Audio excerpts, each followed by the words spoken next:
Tak terasa kita sudah berada di video yang terakhir. Nah, di sini sesuai dengan yang telah saya ucapkan sebelumnya, kita akan membahas soal kontekstual dari penggunaan sudut-sudut trigonometri, khususnya sudut berrelasi. Nah, di sini diambil dari soal UNBK Matematika IPA pada tahun 2019. Persoalannya adalah ada sebuah gambar ya, seperti itu. Tiga orang petugas Dinas Lingkungan Hidup akan mengukur panjang Danau Tan Ralili di Kabupaten Goa. Orang pertama berada di titik A. Jadi di sini. Di Kabupaten Goa. Orang pertama berada di titik A. Orang kedua berada di titik B. Nah, di sini. Ini sebenarnya pada awalnya ini belum ada segitiganya ya. Nah, ini B di sini ini. Lalu orang ketiga berada di titik C di sini.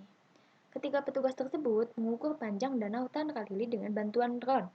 Dari titik A, orang pertama menerbangkan drone dengan jurusan 3 angka 045 derajat ke titik B dan tercatat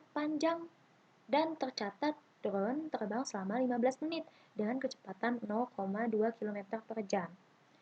Kemudian dari titik B ke titik C, orang kedua menerbangkan drone dengan jurusan 3 angka 105 derajat ke titik C dan tercatat drone terbang selama 20 menit dengan kecepatan 1,2 km per jam.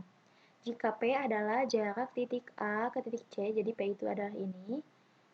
Nah, ini menyatakan panjang Danau Tan Ralili dalam meter, berapakah nilai P kuadrat atau panjang Danau Tan Ralili ini nih ya dalam dikuadratkan. Nah, bagaimana cara menyelesaikannya? Ini permasalahan yang cukup kompleks karena ada beberapa konsep dasar yang harus diketahui seperti konsep kecepatan gitu ya.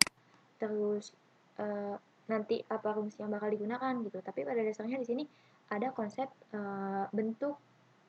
ada konsep sudut-sudut relasi yang digunakan. Tapi ini cukup kompleks ya. Karena soal-soal UNBK dari tahun ke tahun itu semakin kompleks gitu. Terutama makin kesini tuh makin berbasis kontekstual. Ini adalah salah satu contohnya. Kayak kita lihat nih. Nah, ini kalau kita ubah ke dalam model matematis, jadi seperti ini gambarnya. Ini titik A, ini B, ini C ya. Nah, dari titik A, si orang pertama itu yang ada di titik A itu akan menerbangkan ke titik B itu dengan jurusan 3 angka 045 derajat. Nah, artinya nih, ini kan titik A di sini ya, ini titik A, titik B di sini. Nah, yang dianggap 0 derajat itu, sudut 0 derajat itu dari sudut yang ini nih.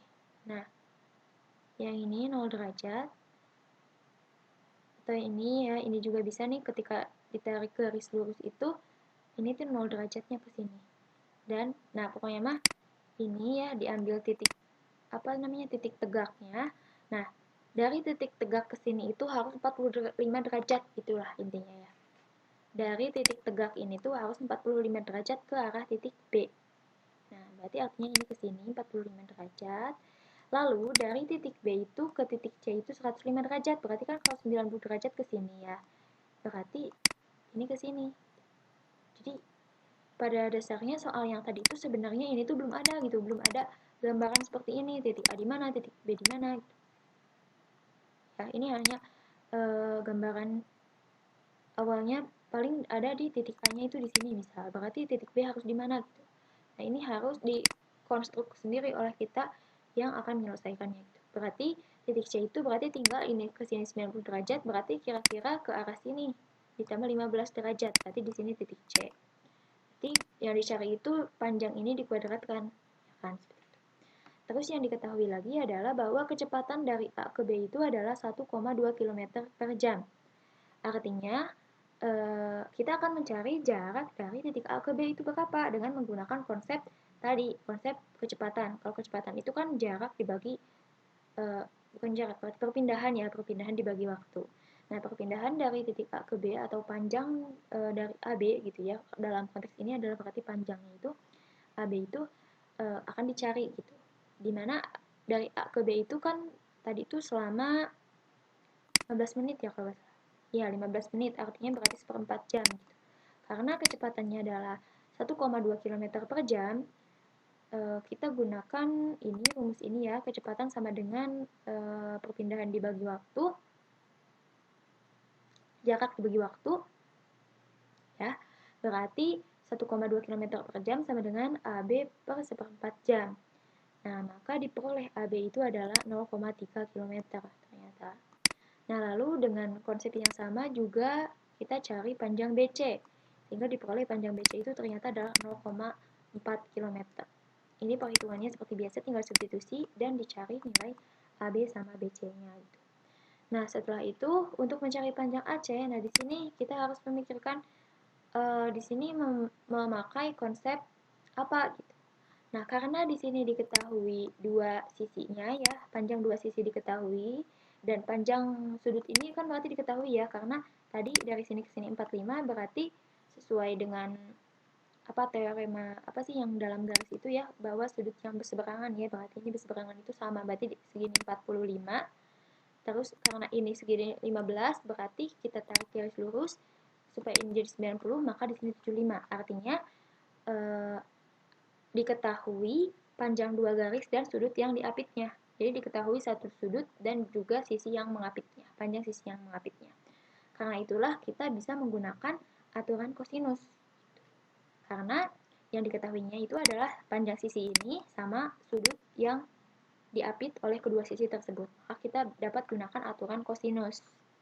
Nah, aturan kosinus itu kan berarti ini ya, panjang ini dikuadratkan sama dengan panjang sisi yang mengapit dikuadratkan, dijumlahkan, dikurangi 2 kali ini kosinus sudut ininya. Berarti substitusi, AB itu 0,3, BC 0,4, lalu kosinus dari 45 tambah 75. Tuh. Ini merupakan sudut berelasi ya. Ini karena lebih dari 90 derajat pasti kalau dijumlahkan. Sehingga diperoleh 0,09 ditambah 0,16, ini dioperasikan seperti biasa. Nah, cos 45 tambah 75 itu berarti kan 120 ya, berarti berada di kuadran kedua. Nah, kosinus 120 berarti kosinus 180 dikurangi 60. Berarti sama dengan negatif kosinus 60. Ya, karena kosinus itu berada di kuadran 2 itu negatif. Berarti negatif kosinus 60 itu adalah setengah. Berarti negatif setengah. Tuh. Sehingga 0,09 ditambah 0,16 dikurangi 2 kali 0,12 dikali negatif setengah. Nah, ternyata diperoleh 0,25 ya. Ini jumlah ini berarti ini bisa dicoret. Ini jadi jumlah 0,12 dihasilkan P kuadrat itu adalah 0,67. Sudah ya, karena ditanyakannya itu adalah sampai P kuadrat. Sehingga P kuadrat dalam kasus ini adalah 0,67. Nah, soal yang terakhir ini lumayan cukup kompleks ya. Nah, mungkin terima kasih pada teman-teman yang setelah menonton video kali ini. Seri video pembahasan soal-soal mengenai sudut-sudut berelasi cukupkan sekian. Apabila ada kritik, saran, atau kesalahan dari pembahasan soal-soal ini, mohon dimaafkan dan mohon dikoreksi untuk dapat di-chat di kolom komentar. Oke, terima kasih atas perhatiannya. Mohon maaf atas segala kesalahan dan kekurangan. Wassalamualaikum warahmatullahi wabarakatuh. See you.